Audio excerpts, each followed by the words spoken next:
Bumblebees are a marvelous group of bees, maybe 250 species, and many of them here, several dozen here in the Pacific Northwest. Bumblebees are experts at what we call buzz pollination.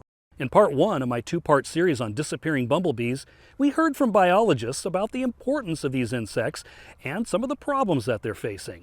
Now in part two of my series, we'll take a closer look at some of the solutions that everybody can take part in, including a special online, region-wide program that can turn just about anybody into a community scientist.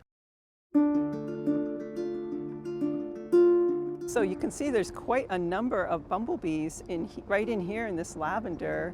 Ann Potter is a conservation biologist with the Washington State Department of Fish and Wildlife.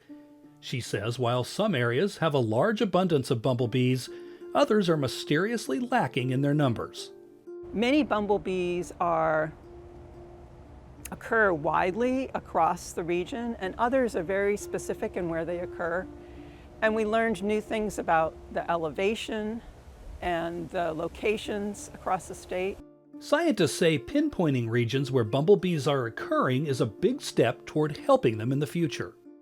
Some bumblebees are no longer found, at least through this atlas effort so far, in Western Washington. Others that used to be very common, some of the most common species really throughout the West, including the western bumblebee, is extremely rare in Western Washington. Enter the Pacific Northwest Bumblebee Atlas. The Pacific Northwest Bumblebee Atlas is a super cool project. Potter says this is an online opportunity for anyone in the community to not only help with the effort, but it also gives one a chance to become a citizen scientist.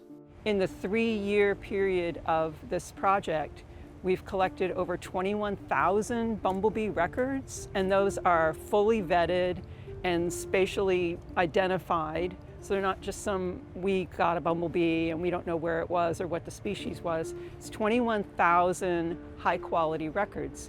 The project started back in 2018 with cooperation from the Idaho Department of Fish and Game, the Washington Department of Fish and Wildlife, and the Xerces Society for Invertebrate Conservation out of Oregon. It's 21,000 high-quality records, and over 1,000 community naturalists have participated in this project. And while you can help with the Pacific Northwest Bumblebee Atlas effort, biologists say there are a few other things you can do to help bumblebees thrive, starting with your own backyard. Creating nesting habitat for bees gives you an excuse to be lazy in your yard, right? So it does mean leaving brush piles. It might mean leaving a compost pile. Importantly, for some bees, it means leaving standing dead material in your garden through the winter. And finally, understanding the importance of bumblebees and the role they play in our fragile and challenged ecosystem can also be a tool in protecting them. And bumblebees are really important pollinators. They're big and strong, and they can get into flowers that other pollinators cannot.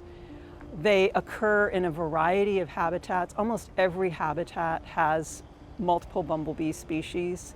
So they're really keystone pollinators. And of course, pollination is important. A lot of times we think about the fruits and vegetables that we eat, that we like, but I'd like to broaden that a little bit and just think about every animal, from a grizzly bear to a sage grouse to a bumblebee to a butterfly, etc., depends on the ecological systems and the plants that are in these systems. Those plants can't reproduce without pollination.